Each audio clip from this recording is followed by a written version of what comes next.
IPS अधिकारी अंजलि सिंह अपनी मां नीलिमा देवी के साथ एक ऑटो में बैठी थी। उनकी मां ने कई बार कहा था, बेटा मुझे कभी एक बड़े रेस्टोरेंट में खाना खाना है। आज अंजलि अपनी मां का यह सपना पूरा करने के लिए उन्हें शहर के एक बड़े रेस्टोरेंट लेकर जा रही थीं। ऑटो में उनके साथ ही सब इंस्पेक्टर अमित कुमार भी बैठा था। कुछ ही दूरी तय करने के बाद अमित ने ऑटो रुकवाया और उतरने लगा। तभी ऑटो चालक ने कहा, सर पहले अपने पैसे दीजिए, आप बिना किराया दिए चले जा रहे हैं। यह सुनकर अमित कुमार गुस्से में घूरते हुए बोला, क्या कहा? इतनी सी दूरी का भी पैसा लोगे मुझसे? तुझे इतनी अक्ल नहीं है कि मैं पुलिस वाला हूं और तू मुझसे पैसे मांग रहा है? इतना कहकर अमित ने गुस्से में ऑटो चालक को एक जोरदार थप्पड़ मार दिया। यह देखकर अंजलि सिंह हैरान रह गई। वो तुरंत बीच में आकर बोली, सर आप चाहे पुलिस वाले हों, लेकिन ये भाई रोज मेहनत करके ही अपने घर का पेट पालता है। इसका काम ही यही है और इसी कमाई से इसके घर में चूल्हा जलता है। अगर आप किराया नहीं देंगे तो ये अपने बच्चों को क्या खिलाएगा? इसने आपसे बस हक मांगा है और आपको इसका किराया देना ही होगा। अंजलि की बात सुनकर अमित कुमार और भड़क गया। उसने तीखे स्वर में कहा, तू मुझे सिखाएगी कि मुझे क्या करना चाहिए? तुझे बीच में बोलने किसने कहा? ज्यादा बकवास मत कर, वरना तुझे भी रपटे पड़ जाएंगे। मैं पुलिस हूं, अभी चाहूं तो तुझे गिरफ्तार कर लूं। ज्यादा होशियारी मत दिखा, समझी? अमित कुमार को यह अंदाजा नहीं था कि जिससे वो इस लहजे में बात कर रहा है वो दरअसल एक आईपीएस अधिकारी है। अंजलि ने शांत रहते हुए कहा, सर आप पुलिस वाले हैं तो क्या गरीबों को लूटेंगे, उनके हक का पैसा दबाएंगे? ये जो आप कर रहे हैं ये न सिर्फ गलत है बल्कि कानून के भी खिलाफ है। अंजलि की यह बात सुनकर अमित कुमार आपा खो बैठा और उसने गुस्से में अंजलि को थप्पड़ मार दिया। तू मुझे कानून सिखाएगी? तुझे लगता है तुझे मुझसे ज्यादा कानून आता है? ज्यादा गुस्सा मत दिला, वरना तुझे और तेरी मां दोनों को जेल में डाल दूंगा। ऑटो चालक ये सब देखकर डर के मारे चुप था। वहीं अंजलि ने अपने गुस्से को काबू में रखा। वो जानबूझकर अपनी पहचान उजागर नहीं कर रही थी, क्योंकि वो देखना चाहती थी कि सब इंस्पेक्टर अमित कुमार कितनी हद तक गिर सकता है। कुछ देर बाद ऑटो ने उन्हें रेस्टोरेंट पहुंचा दिया। अंजलि ने अपनी मां नीलिमा देवी को अंदर ले जाकर खाना खिलाया। बाहर से भले ही वो शांत दिख रही थी, लेकिन मन ही मन उन्होंने ठान लिया था इस सब इंस्पेक्टर अमित कुमार को सबक सिखाना ही होगा। कानून का मजाक उड़ाने वाले ऐसे अफसर थाने में रहने के लायक नहीं है। रेस्टोरेंट से लौटने के बाद आईपीएस अंजलि सिंह ने सोचा, क्यों न थाने जाकर यह पता लगाया जाए कि वहां का माहौल कैसा है। आखिरकार अमित कुमार जैसा सब इंस्पेक्टर वहीं काम तो नहीं करता है। अगर थाने की हालत ही गलत है तो पूरा सिस्टम प्रभावित होगा। अगले दिन वो अपनी असली पहचान छिपाते हुए एक आम लड़की की तरह लाल रंग का सलवार सूट पहनकर थाने पहुंच गई। थाने में प्रवेश करते ही उन्होंने देखा कि इंस्पेक्टर रोहित वर्मा अपनी कुर्सी पर बैठा हुआ था। अंजलि सीधा उसके पास गई और बोली, सर मुझे एक रिपोर्ट लिखवानी है। अंजलि कुछ और कहती, इससे पहले ही रोहित वर्मा ने बीच में टोक दिया, किसकी रिपोर्ट लिखवानी है? तुझे पता नहीं? यहां रिपोर्ट लिखवाने की फीस 2000 रुपए लगती है। पैसे लाई है क्या? अगर पैसे हैं तो बोल, वरना दफा हो जा। ये सुनकर अंजलि की आंखें गुस्से से लाल हो गईं। वो हैरान थीं कि इस थाने में ये सब चल रहा है और उन्हें जिले की आईपीएस ऑफिसर होने के बावजूद अब तक इसकी भनक तक नहीं थी। अंजलि ने सख्त स्वर में कहा, सर आप हमसे रिश्वत क्यों मांग रहे हैं? रिपोर्ट लिखवाने के लिए कोई शुल्क नहीं लगता। आप ये बिल्कुल गलत कर रहे हैं। ये सुनकर रोहित वर्मा भड़क उठा और बोला, क्या कहा तूने? मैं गलत कर रहा हूं? तुझे मुझसे ज्यादा कानून आता है क्या? ज्यादा बकवास मत कर, वरना अभी तुझे अंदर करवा दूंगा। अंजलि समझ चुकी थी कि ये इंस्पेक्टर भी उसी रास्ते पर है जिस रास्ते पर अमित कुमार था। उन्होंने शांत रहते हुए पूछा, आपके थाने का सब इंस्पेक्टर अमित कुमार कहाँ है? रोहित वर्मा झल्लाकर बोला, क्यों, तुझे उससे क्या काम है? मुझसे सवाल मत कर, खुद जाकर बात कर ले। अंजलि ने फिर कहा, सर आप रिपोर्ट लिखिए, वरना मैं आपके खिलाफ एक्शन लूंगी। आप मुझे नहीं जानते कि मैं कौन हूं। यह सुनकर रोहित जोर से हंसा और बोला, तू मुझे धमका रही है? तुझे देखकर तो लगता है या तो तू भिखारी है या कूड़ा कचरा उठाने वाली या फिर किसी घर में झाड़ू पोछा करने वाली होगी। यहां रिपोर्ट नहीं लिखी जाएगी। अब निकल जा, वरना धक्के मारकर बाहर फेंकवा दूंगा। अंजलि ने खुद को कंट्रोल किया। वो समझ गई थी कि बिना सबूत के कुछ नहीं होगा। उन्होंने मन ही मन ठान लिया, इन्हें मजा चखाना ही पड़ेगा, लेकिन पहले मुझे इनकी पूरी करतूतों के सबूत चाहिए। थाने से बाहर निकलकर उन्होंने थोड़ी देर सोचा, फिर अपना मोबाइल निकाला और रिकॉर्डिंग चालू कर दी। उसके बाद दोबारा थाने में प्रवेश किया। जैसे ही रोहित ने उसे देखा, वो गरजते हुए बोला, ये लड़की फिर से आ गई? तुझे समझ में नहीं आता? चल तुझे सबक सिखाता हूं। लगता है तुझे जेल में डालना ही पड़ेगा। अंजलि ने धीरे लेकिन साफ आवाज में कहा, सर मुझे रिपोर्ट लिखवानी है। आप रिपोर्ट दर्ज कीजिए। अगर आप लोग ही जनता से ऐसा व्यवहार करेंगे तो हम कहां न्याय की उम्मीद करेंगे? रोहित वर्मा ने फिर से वही बात दोहराई, मैंने कहा ना, रिपोर्ट लिखवानी है तो 2000 रुपए दो। बिना पैसे के यहां कुछ नहीं होगा। बार बार परेशान मत कर, वरना धक्के मारकर बाहर निकाल दूंगा। अंजलि मन ही मन सोच रही थी, बस यही चाहिए था। अब मेरे पास गवाह भी होगा और सबूत भी। इस रिकॉर्डिंग से इन लोगों को मैं आसानी से सस्पेंड करवा सकती हूँ।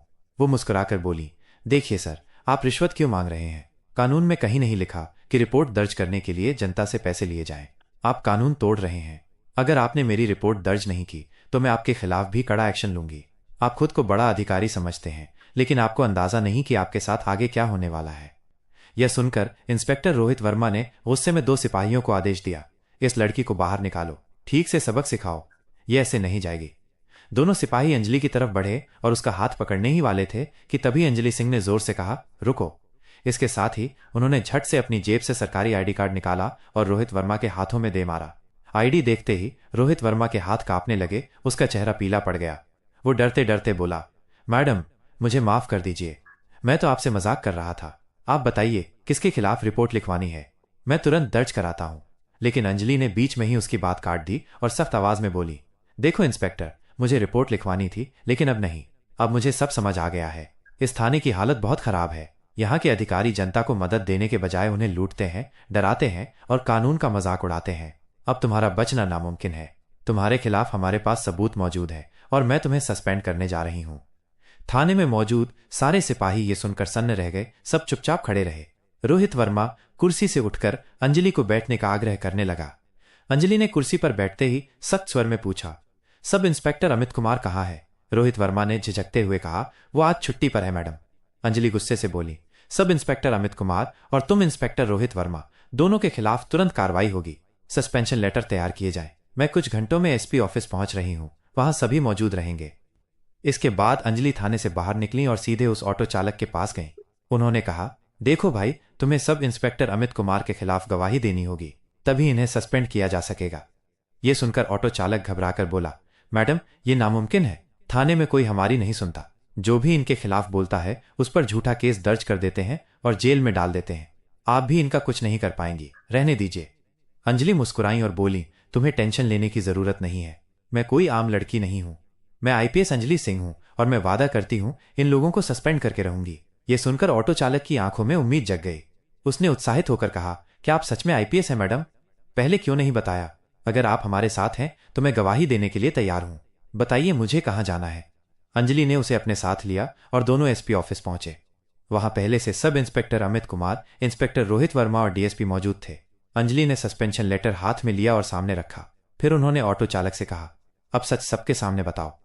ऑटो चालक ने हिम्मत जुटाकर पूरी घटना सबके सामने बयान कर दी। कैसे अमित कुमार ने किराया न देकर थप्पड़ मारा और जब अंजलि सिंह ने बीच में बोला तो उसे भी थप्पड़ मार दिया। उसकी गवाही सुनकर डीएसपी का चेहरा गुस्से से लाल हो गया। उन्होंने वहीं कड़े स्वर में कहा, कानून को खिलौना समझने वालों की पुलिस विभाग में कोई जगह नहीं है। अंजलि की आंखों में सख्ती थी मगर चेहरे पर संतोष। अब सिस्टम को साफ करने की शुरुआत हो चुकी थी। डीएसपी ने जैसे ही ऑटो चालक की गवाही सुनी, उनकी आंखों में गुस्सा साफ झलकने लगा। कमरे में मौजूद अफसरों और स्टाफ के बीच खामोशी छा गई थी। सबके चेहरे पर डर और सन्नाटा था। अंजलि सिंह, जो अब तक सख्त लेकिन संयमित अंदाज में खड़ी थी, धीरे से कुर्सी पर बैठी और सीधा डीएसपी की ओर देखा। ऑटो चालक ने अपना बयान दोहराया, मैडम, उस दिन इंस्पेक्टर रोहित वर्मा ने मुझसे जबरन पैसे मांगे।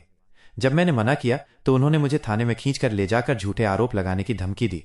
अगर उस दिन मैडम अंजलि सिंह समय पर ना आती तो शायद मैं आज जेल में होता। यह सुनकर वहां मौजूद सभी अफसर सकते में आ गए। डीएसपी ने गुस्से में कुर्सी से उठते हुए कहा, यह घोर अपराध है।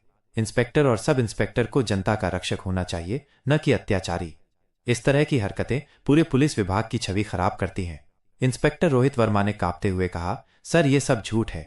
ये लड़की और ये ऑटो चालक हमें फंसाने की कोशिश कर रहे हैं। मैं निर्दोष हूं। तभी अमित कुमार भी बोला, सर, मैं तो छुट्टी पर था। मेरा इस मामले से कोई लेना देना नहीं है। मुझे बेवजह फंसाया जा रहा है। अंजलि सिंह ने दोनों को घूरते हुए कहा, अगर तुम सच में निर्दोष होते तो जब मैंने आईडी दिखाई थी तब तुम्हारे चेहरे का रंग क्यों उड़ गया था? और अमित कुमार, छुट्टी पर होने के बावजूद तुम्हारा नाम कई शिकायतों में आया है। तुम्हारे खिलाफ पहले से विभागीय जांच लंबित है। अब गवाह भी सामने है, बचना नामुमकिन है। डीएसपी ने आदेश दिया, तुरंत प्रभाव से दोनों अधिकारियों को लाइन हाजिर किया जाए और उनके हथियार व आधिकारिक दस्तावेज जमा कराए जाएं। विभागीय इन्होंने तुरंत प्राथमिक निलंबन आदेश टाइप करना शुरू किया। आदेश में साफ लिखा गया कि इंस्पेक्टर रोहित वर्मा और सब इंस्पेक्टर अमित कुमार को तत्काल प्रभाव से निलंबित किया जाता है। जैसे ही खबर मीडिया तक पहुंची, टीवी चैनलों पर सुर्खियां चलने लगीं।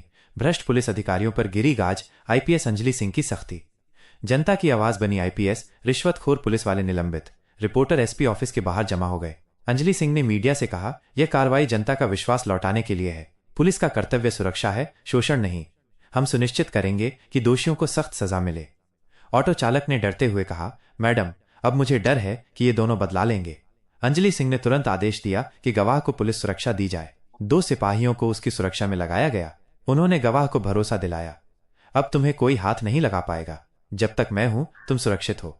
अगले कुछ हफ्तों में एक विशेष जांच समिति बैठी। दर्जनों गवाहों के बयान लिए गए। थाने के पुराने केस, रजिस्टर और फाइलें खंगाली गईं।